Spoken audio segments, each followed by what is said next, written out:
அருட்பெரும் ஜோதி சோடச லட்சுமி சிறப்பு வாட்ஸ்அப் பயிற்சி வகுப்பான வரலட்சுமி நோன்புக்கு எப்படி சங்கல்பம் செய்யணும்? சங்கல்பம் அப்படிங்கிறது என்ன? ஃபுல்லி ஃபோக்கஸ்ட், இதுதான் எனக்கு வேண்டும், இது மட்டும்தான் வேண்டும், இதை தவிர நான் உலகத்தில் எதையும் சிந்திக்க மாட்டேன் என்று நினைப்பது தான் சங்கல்பமே.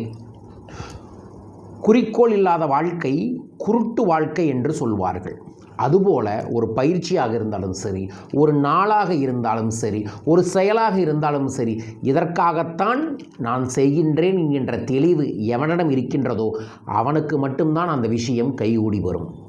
அதன்படி சோடசலட்சுமி பயிற்சி வகுப்புக்கு உங்களோட நேரத்தை, உங்களோட பணத்தை செலவு பண்ணி வந்திருக்கீங்க. அதற்கு சங்கல்பம் செய்யணும். அதுக்கு என்ன பண்ணணும்? ஒரு பேப்பர் எடுத்துக்கோங்க, அதில் மஞ்சள் தேய்ச்சிக்கங்க, பிள்ளையார் சொல்லி போடுங்க.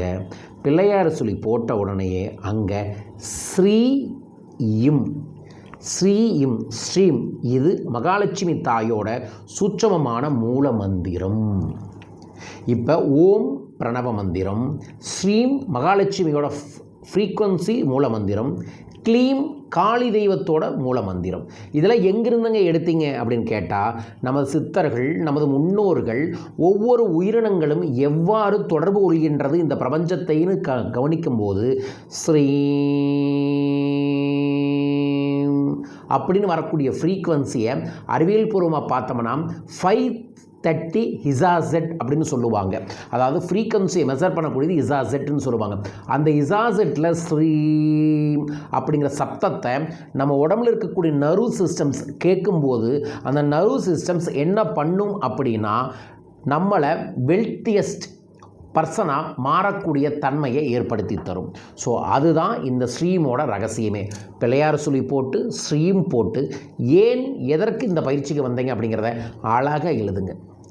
என்னோட குறிக்கோள், இந்த பயிற்சி முடியும் போது ஒவ்வொருத்தருக்கும் மகாலட்சுமியின் ஒரு மூலமந்திரத்தை ஆகர்ஷணப்படுத்தி தரணும். இது என்னோட சங்கல்பம். ஸோ உங்களுக்கு என்ன சங்கல்பம்?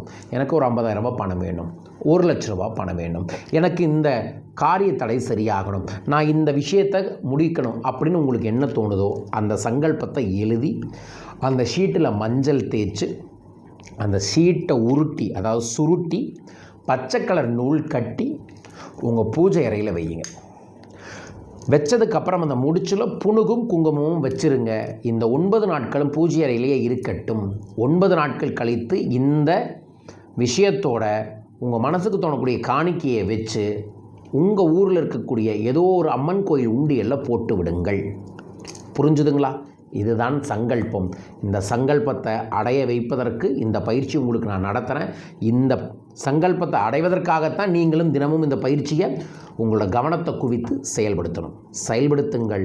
சங்கல்பம் ஆகர்ஷணமாகட்டும். அடுத்த பதிவில் முதல் பயிற்சி உங்களுக்கு கொடுக்க போகிறேன்.